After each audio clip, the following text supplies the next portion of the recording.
이제 와서 뭐라고요? 당신이 처음부터 제대로 봤다면 내 남편이 이 저주받은 땅에 묻히지도 않았겠지. 내 인생을 망쳐놓고선 이제 와서 떠날 거라고? 내가 망쳐놨다고? 내가 내 남편을 여기 묻으라고 했냐? 내가 그 엉터리 풍수쟁이를 믿었잖아. 이제 와서 내 탓을 해? 내 놈이 멍청해서 속아놓고 그 잘난 남편이 직접 선택한 자리였잖아.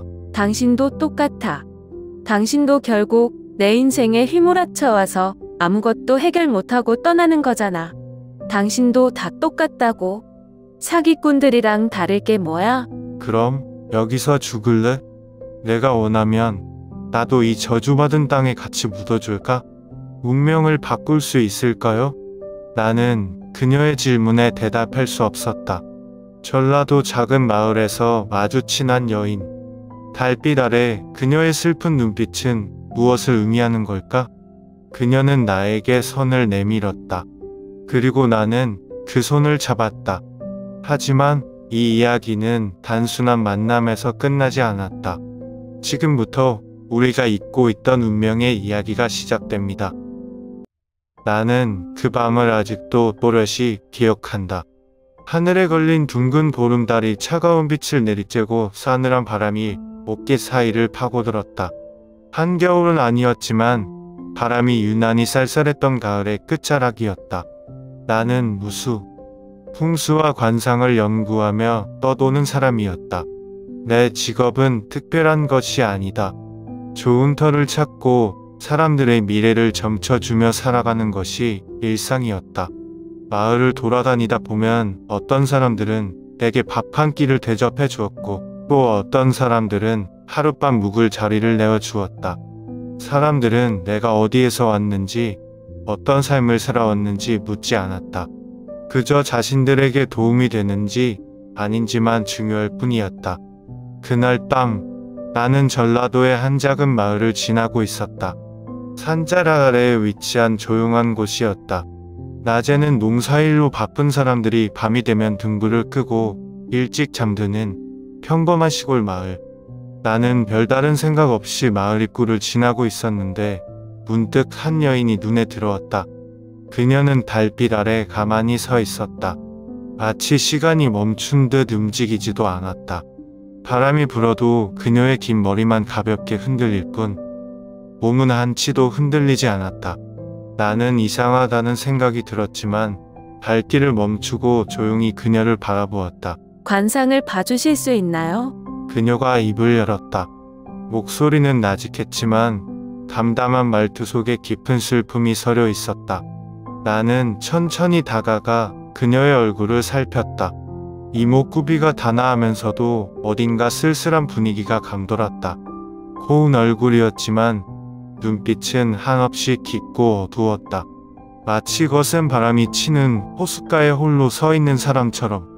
나는 잠시 고민하다가 조용히 입을 열었다.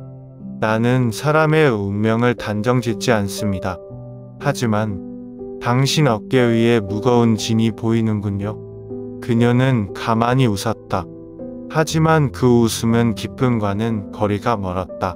그렇다면 제 운명이 어떤지 알려주실 수 있나요? 나는 잠시 말을 멈추었다. 대부분의 사람들은 자신의 운명이 좋기를 바라며 찾아온다. 그러나 그녀는 달랐다. 마치 이미 답을 알고 있는 듯 그는 그 답을 받아들일 준비가 된 사람처럼 보였다. 내가 본다고 해서 달라질 것이 있겠소? 나는 조심스럽게 되물었다. 그러자 그녀는 아주 작은 목소리로 대답했다. 적어도 내가 어디로 가야 하는지는 알 수 있지 않을까요? 그 순간 나는 알았다. 이 여인은 길을 찾는 사람이었다. 하지만 그 길은 삶을 위한 길인지 아니면 그 반대의 길인지 나는 감히 확신할 수 없었다. 나는 그녀에게 자리를 옮겨 앉자고 제안했다. 근처의 작은 정자에 마주 앉아 이야기를 나누기로 했다. 밤 공기는 점점 차가워졌지만 그녀는 별로 개의치 않는 듯 했다. 어째서 내게 관상을 봐달라고 했소? 나는 조용히 물었다. 그녀는 잠시 침묵하다가 조용히 입을 열었다. 제가 믿을 수 있는 사람은 아무도 없어요. 하지만 낯선 분이라면 괜찮을 것 같았어요. 나는 그녀의 말을 듣고 조금 놀랐다. 대개 사람들은 낯선 이에게 쉽게 속마음을 털어놓지 않는다. 하지만 그녀는 오히려 낯선 나에게 기대고 싶다고 했다. 그럼 이야기해 보시오. 무슨 고민이 있는지. 나는 천천히 말했다. 그러자 그녀는 고개를 들어 나를 바라보며 말했다. 만약 태어날 때부터 정해진 운명이 있다면 우리는 그 운명을 바꿀 수 있을까요? 나는 그녀의 질문을 듣고 순간적으로 아무 말도 할 수 없었다. 그녀는 단순히 자신의 미래를 알고 싶은 것이 아니었다. 그녀는 운명을 바꾸고 싶어 했다. 그녀는 어떤 사연을 가진 사람이었을까? 그녀는 무엇을 알고 싶어 했던 걸까?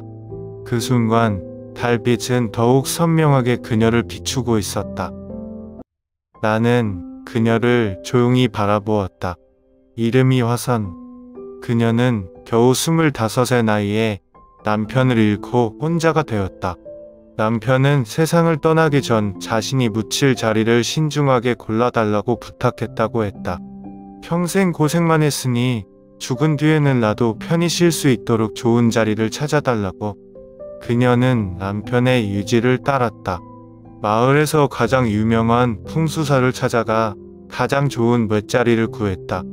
그 자리에 묻히면 집안이 번창하고 자손들이 잘 된다고 했다. 하지만 현실은 정반대였다. 집은 화재로 순식간에 잿더미가 되었고 어린 아들은 이유 없이 알아누웠다. 몸에 병이 나도 약이 듣질 않았고 재산은 점점 바닥났다. 화선 본인도 알 수 없는 병에 시달리며 하루하루를 겨우 버텼다. 그녀는 지푸라기라도 잡는 심정으로 수많은 점쟁이, 무당, 풍수사를 찾아다녔다. 하지만 누구도 이유를 설명해 주지 못했다. 그들은 다들 같은 말만 반복했다. 운명이 그러하니 받아들이십시오. 때가 지나면 괜찮아질 것입니다. 하지만 3년이 지나서도 상황은 나아지지 않았다. 아니, 오히려 더 나빠졌다. 그녀는 나를 조용히 바라보았다. 그녀의 눈동자는 깊은 어둠 속에서 길을 잃은 사람처럼 불안해 보였다. 나는 잠시 고민하다가 말했다. 어쩌면 남편의 맷자리가 그와 맞지 않는 곳일 수도 있습니다. 내 말에 그녀의 손이 떨렸다. 마치 듣고 싶지 않은 진실을 들은 것처럼. 하지만 그녀는 눈을 감고 깊이 숨을 들이마셨다. 만약 그렇다면 다시 옮길 수 있을까요? 가능하오. 하지만 확실한 곳을 찾기 위해서는 시간이 필요합니다. 화선은 잠시 망설였다. 내 말이 사실이라면 남편을 다시 이장해야 한다. 그리고 그것은 간단한 일이 아니었다. 비용도 들고 마을 사람들의 시선도 의식해야 한다. 무엇보다 남편을 다시 파내야 한다는 죄책감이 클 것이다.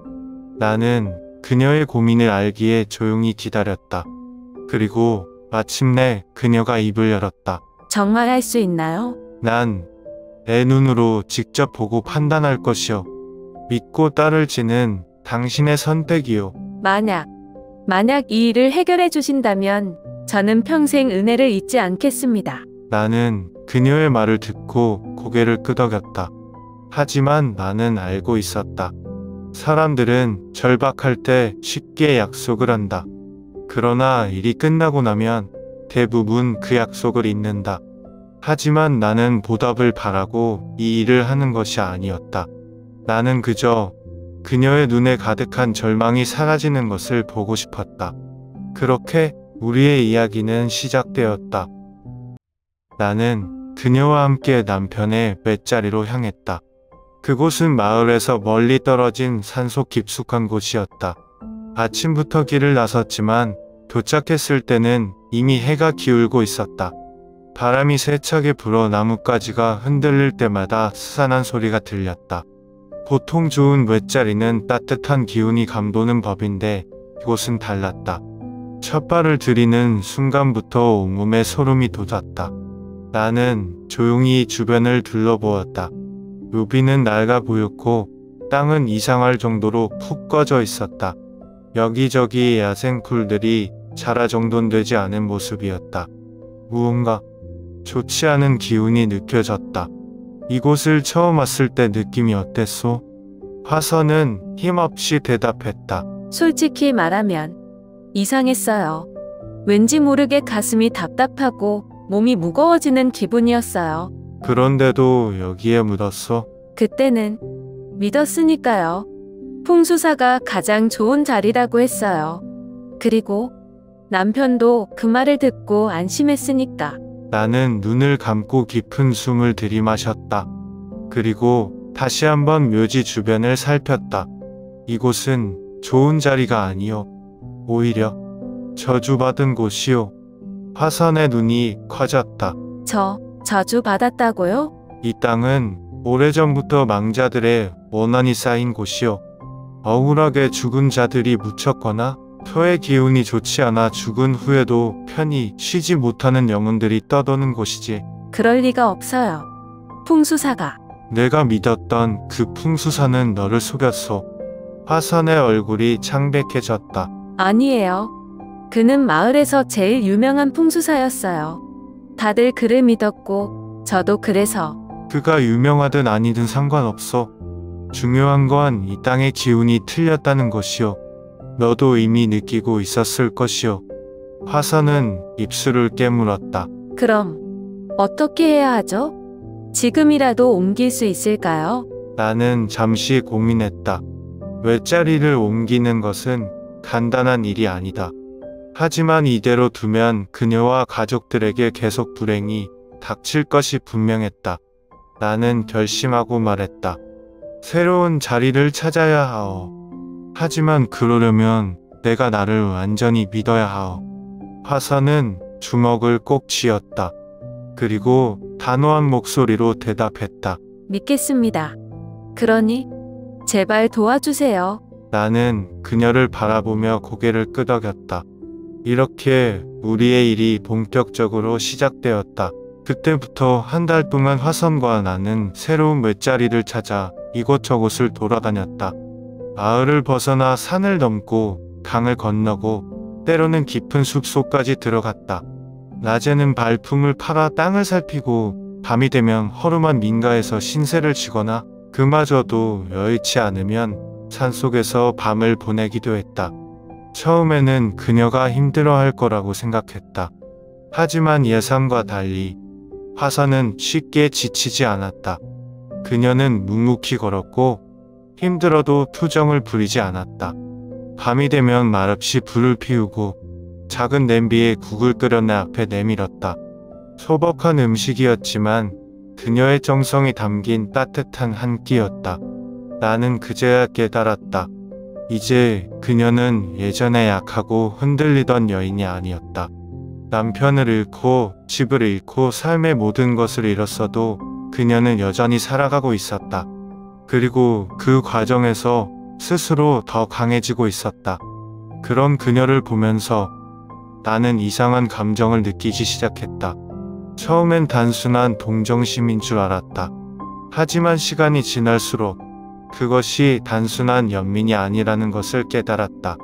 그날 밤도 그랬다. 나는 등잔불 아래서 지도를 펴놓고 새로운 터를 연구하고 있었다. 어디가 가장 적절한 장소인지 계산하며 깊이 집중하고 있던 순간 어디선가 물 흐르는 소리가 들려왔다. 처음엔 그냥 바람에 나뭇잎이 스치는 소리인 줄 알았다. 하지만 곧 그것이 작은 개울가에서 나는 소리라는 걸 깨달았다. 그리고 나는 본능적으로 고개를 돌렸다. 화선이 있었다. 그녀는 달빛 아래에서 몸을 씻고 있었다. 젖은 머리카락이 길게 늘어졌고 물방울이 피부를 타고 흘러내리고 있었다. 달빛이 그녀의 어깨를 은은하게 비추고 있었다. 나는 그 자리에 얼어붙고 말았다. 도망쳐야 했다. 눈을 돌려야 했다. 하지만 이상하게도 몸이 움직이지 않았다. 그러다 문득 그녀가 나를 바라보았다. 무수, 왜 그렇게 바라보시죠? 나는 순간 당황했다. 그녀의 목소리는 흔들림이 없었고 오히려 조용한 미소가 스며 있었다. 아니. 나는 그냥. 그냥? 그녀는 천천히 걸어나와 몸을 닦았다. 나는 급히 시선을 돌렸다.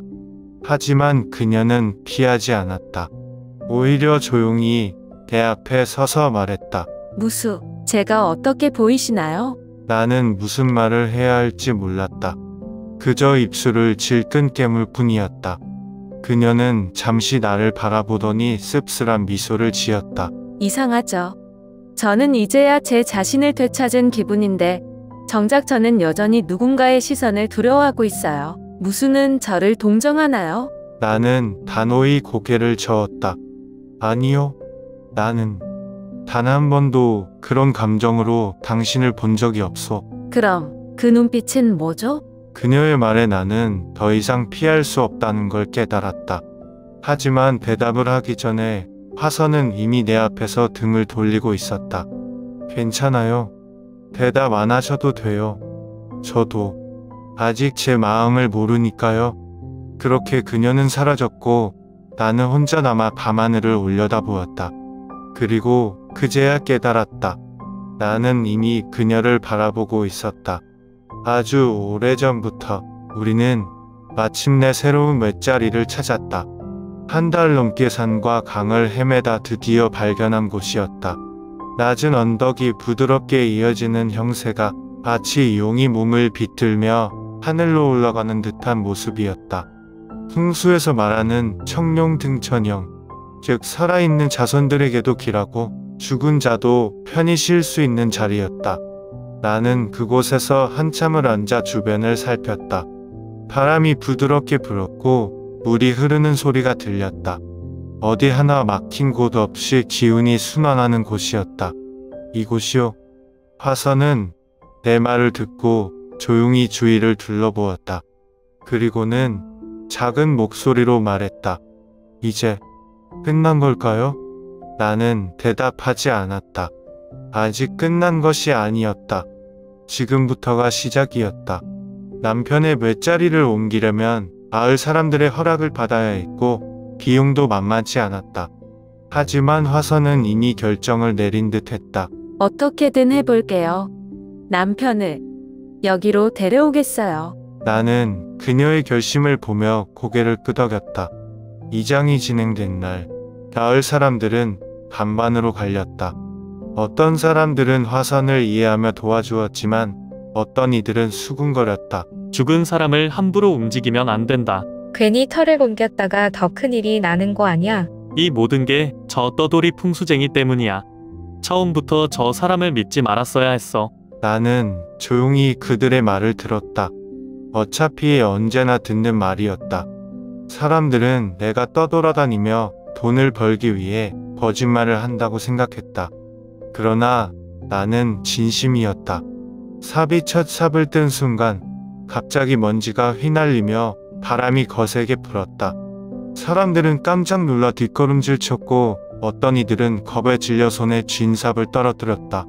그때였다. 관아에서 오셨다. 누군가 외쳤고 순식간에 마을이 술렁였다. 그리고 몇 명의 관군이 말을 타고 달려왔다. 그들은 땅을 파던 우리를 보자마자 호령했다. 모두 멈춰라.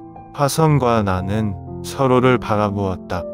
불길한 예감이 들었다. 관군 중 한 명이 앞장서며 나를 손가락질했다. 이 자를 체포하라. 이장은 즉시 중지한다. 나는 순간 어이가 없었다.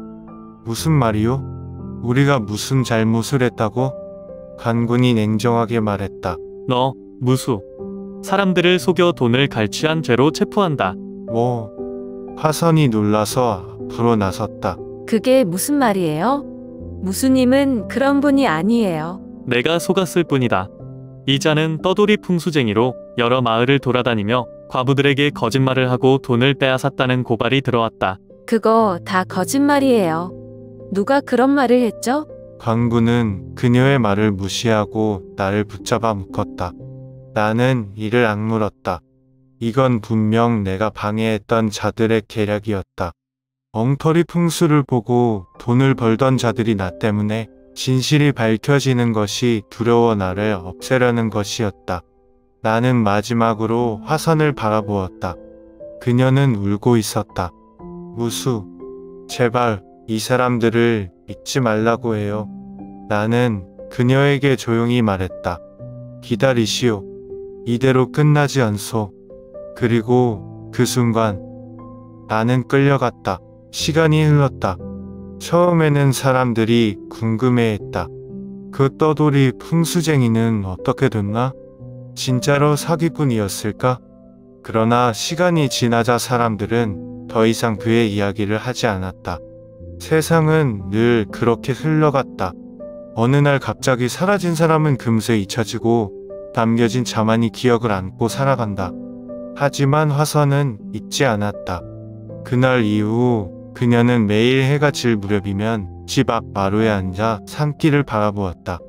무수가 떠났던 그 길, 그가 다시 돌아올 길. 처음엔 마을 사람들이 그녀를 보고 수군거렸다. 아직도 기다린다더라.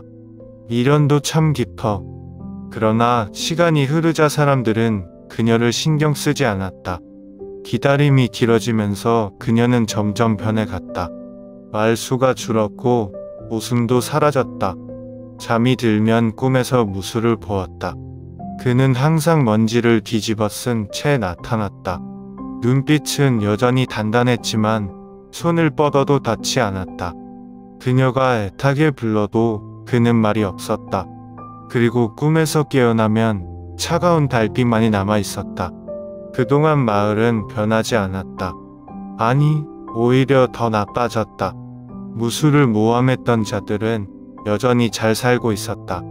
그들은 또 다른 사람들에게 가짜 풍수를 팔았고 재산을 빌렸다. 한두 번 외자리를 잘못 잡은 사람이 불행을 겪어도 누구도 입을 열지 않았다. 모두가 무수의 최후를 보았기 때문이다. 괜히 나섰다가 그 사람처럼 될라. 저 과부도 아직 아무 말 못하고 있잖아. 사람들은 진실을 알면서도 모른 척했다. 화선도 마찬가지였다. 그녀는 분했다. 하지만 어찌할 방법이 없었다. 혼자서 관아를 상대로 싸울 수도 없고 마을 사람들에게 도움을 요청할 수도 없었다. 그래서 그녀는 기다리는 수밖에 없었다. 그 사람은 반드시 돌아올 거야. 이 말이 자신을 위한 다짐인지 아니면 단순한 바람인지조차 알 수 없었지만 그녀는 그렇게 믿고 있었다. 그날 밤 마을에는 가느다란 봄비가 내리고 있었다. 화선은 작은 등불을 켜고 남편의 위패 앞에 향을 피웠다. 손을 모으고 조용히 기도했지만 머릿속은 복잡했다. 이제 남편의 맷자리는 제대로 된 곳에 안치되었지만 마음 한구석은 여전히 허전했다.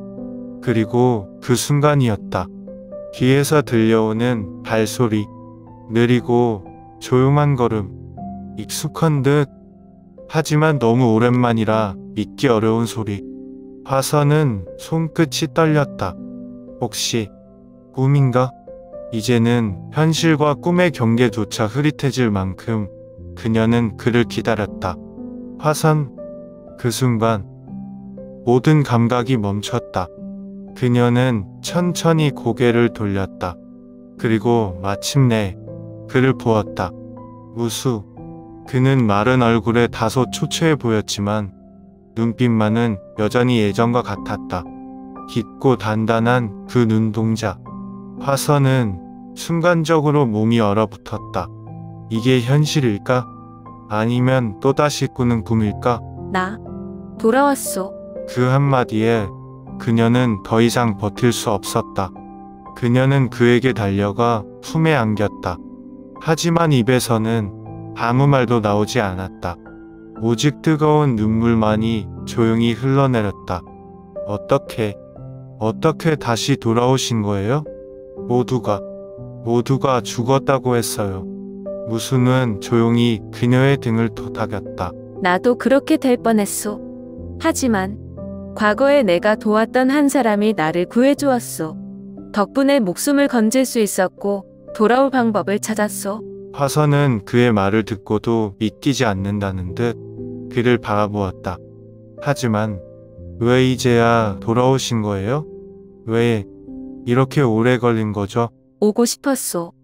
당장이라도.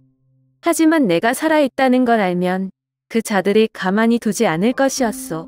그래서 먼 곳에서 몸을 숨기며 기회를 기다릴 수밖에 없었소. 화선은 그의 옷자락을 꽉 움켜쥐었다. 기다렸어요. 정말로. 모두가 잊어도 저만큼은 절대 잊지 않았어요. 무수는 조용히 그녀의 얼굴을 바라보았다. 긴 시간 동안 그녀가 얼마나 많은 것을 견뎌야 했을지 말하지 않아도 알 수 있었다. 알고 있소. 그래서 다시 돌아온 것이오. 화선은 그 말을 듣자 다시 한번 눈물이 쏟아졌다. 하지만 이번에는 슬픔이 아니라 안도의 눈물이었다. 그렇게 두 사람은 긴 기다림 끝에 다시 마주했다.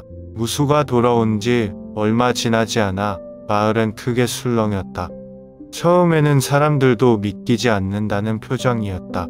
몇 년 전 한밤중에 광군들에게 끌려가던 그 사내가 다시 살아 돌아왔다는 사실이 쉽게 받아들여지지 않는 듯했다. 그러나 시간이 지나면서 사람들의 반응은 달라졌다.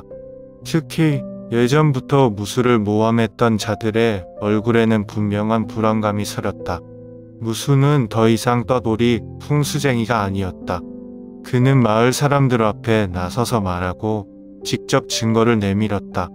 이제는 여러분도 아셔야 합니다. 누가 진짜로 여러분을 속였는지.